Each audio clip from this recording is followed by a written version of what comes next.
Hey everyone, Sam with TurnOneMagic, and we're doing another 3-0 deck tech. Before that, a little bit of housekeeping. Last video, I was like, oh man, this deck looks like mine. Good job, me. Total BS, not mine. I'm a fraud.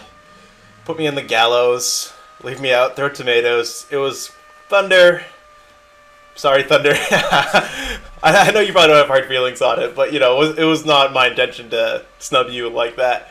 I just assumed because the cards were selected on the side, I always do that by accident, blah, blah, blah. Either way, Thunder did it. He's the best. Hooray. But, anyways, on to this week. And hopefully that didn't sound like I'm being sarcastic. For real, my bad, dude. But, let's look at this week. And essentially, so far, I've had two different decks. One is a kind of cheating deck, the sneak green ramp deck of sorts, and then an aggro deck. So I thought that I should use this third video to show off a control deck, which when I searched through the database, this masterpiece, and I'm not saying that facetiously, pedantically, anything like that, this masterpiece showed up, and I just absolutely love it. Everything about this deck is just amazing. Like, it's very rare that when I'm looking at a cube deck, not that like cube decks are boring or anything. I think they're all fascinating, but after so much time, you've seen everything to a certain degree. Some decks come like a little less often, but then certain archetypes you don't really see. And I think this red black control archetype, of course there's going to be somebody, oh no, we get that all the time. But like, for real though, you don't really see something like this, and I wouldn't think it would manifest itself like this. It's just incredible. The Sidestep Kids drafted this. I think he does some of his own content too. I can link his videos in the description, and if I don't, please remind me. But yeah, this deck's just awesome. And essentially what it's trying to do is it could be argued to be like a mid-range control deck more so than a control deck. It was labeled as Rakdos Stax control, so I think that maybe goes without saying at that point, but I'm okay saying it's control. And essentially, you're trying to do early disruption with either the discard spells or the removal. Everything's really cheap in this deck, too. The only thing that costs more than 4 is Grave Titan, and really, there's only 3 spells that cost 4. The Snuff Out's always going to be free. But there are a lot of options here for how you're attacking your opponent and a lot of ways to control the board. And on top of that, there are a lot of ways in the mana base to attack things as well. There's this wasteland. Did my voice just crack, by the way? If it did, my bad. I'm still going through puberty, so you have to excuse me. It's been a long-term process. I'm growing out of control. I'm 8 feet tall right now. It's really a nightmare. Marfan's disease, I think it is. I shouldn't make light of that. I'm not making light of that. Anyways, I digress. There are a lot of ways to attack through the mana base, too, being with the Maze Veth to stop whatever may be hitting the board, Mutavault to potentially both attack with, but also it can block. It's definitely reasonable. The Rishadan Port and the Wasteland, and then the recursive element of the Volrath Stronghold. And I think this is a really great opportunity to highlight Volrath Stronghold, as I think it's a card that a lot of people sleep on. I'm not going to say everyone. I know a lot of people do respect this card as it's strong, but a lot of people see it as kind of slow, a la Genesis, which has since way been out of a lot of cubes. And Volrath Stronghold was often part of that package back in the day. Green, black, Recurring Nightmare, Survival of the Fittest, or any kind of combination of those types of effects back in the day was really strong, as you could get a Genesis into your board, pay 2 and a green every turn, return things like your Necrotals or your FTKs or whatever they may be, Eternal Witness even at that point, and then kind of just grind them out from there. Being that aggro decks didn't have the amount of quality 1 and 2 drops, and control decks, the finishers were a little bit worse, it was a little easier for mid-range decks to just grind people out with value over and over again. So something like Genesis, which isn't getting punished by these super aggro decks, can exist in that type of environment.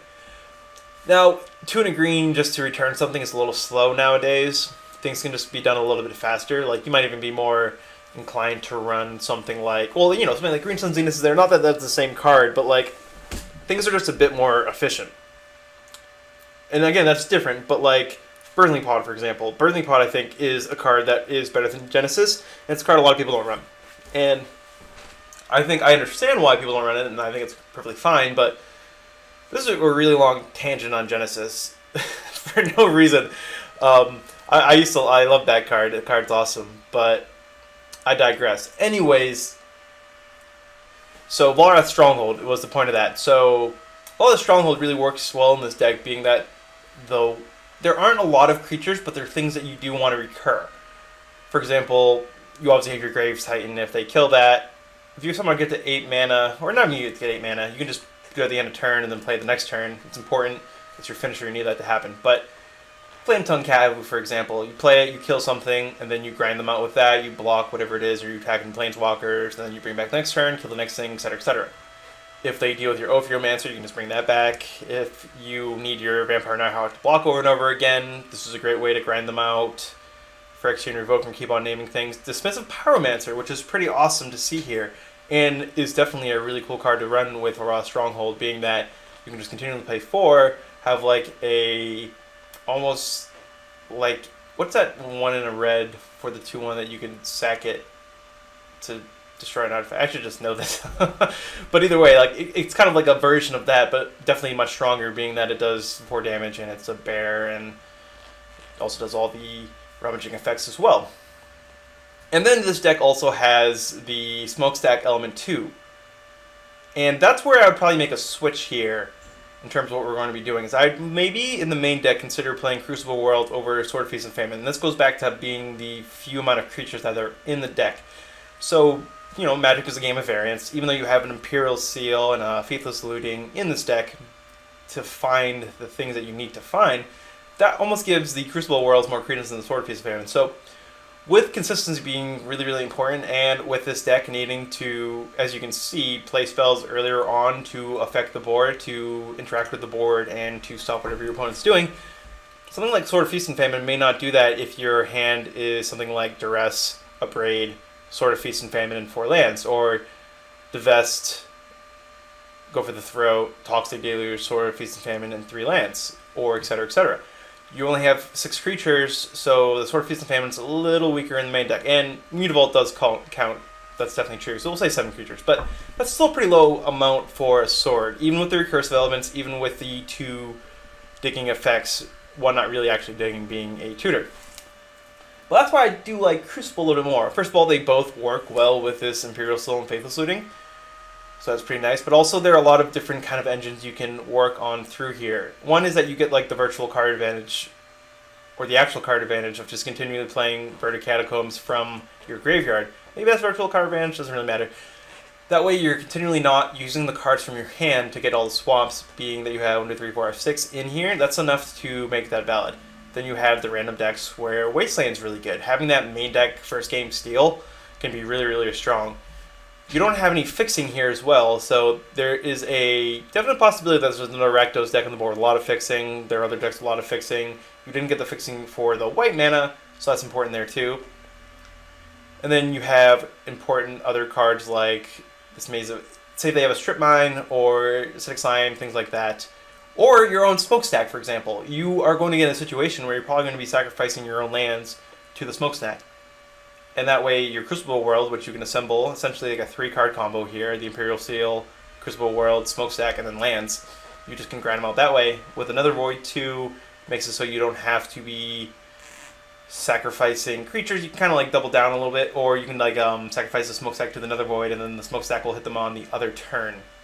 Also, the Faithless Looting, it lets you discard lands and then make it so Faithless Looting is much more powerful. As when you're discarding those lands and then playing them from your graveyard or through Crucible World, it's kind of like you didn't even really discard them. It's almost like your Faithless Looting was just like red, draw 2, or red, draw 2, discard 1 with flashback. And that's just crazy powerful.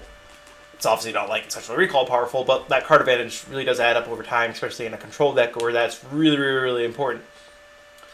But like that's a really small thing for this deck. You know, maybe during the draft there are different choices you could have made, but all things considered, I could see where certain directions were gone in here, being that there's really, really strong white cards and balance, Council's Judgment. Here come the crazy comments, land tax, and then some pretty good green cards here too. The only sideboard card that like maybe people would put note to would be this Firestorm, and I could see siding in the Firestorm, but I think it's right to keep it in the sideboard here, as it's kind of not completely what you want to be doing here, but you could bring it in with a Crucible, and then you're discarding some lands, play the Crucible, you just play them all later on, so you end up having like what's effectively a Plague win for a single red, some percentage of the time. That seems pretty good. But overall, this deck is awesome. I love it. It's amazing. I know we went on a long tangent on Genesis here, so any other like relevant points? I mean, the deck is pretty straightforward, right? It's a lot of removal. It's cheap deck, cheap decks, cheap creatures that are efficient and they work, and then just kind of grind engines at the end here. And with Volra Stronghold, some disruption. But yeah, it's just like kind of pretty cool to see a control deck without blue manifest and have it be pretty legit. Knowing that this deck went 3-0, I know one of the people that Sidesteps played against said that they lost to Infinite Flametongue Cavus, Infinite being with the Volra Stronghold, and that sounds awesome. I believe this is an unpowered cube, so maybe in a powered environment this might not have done as well, but I don't know, it's still pretty sweet. I think it could definitely still do work there too, being with the type of interaction it has.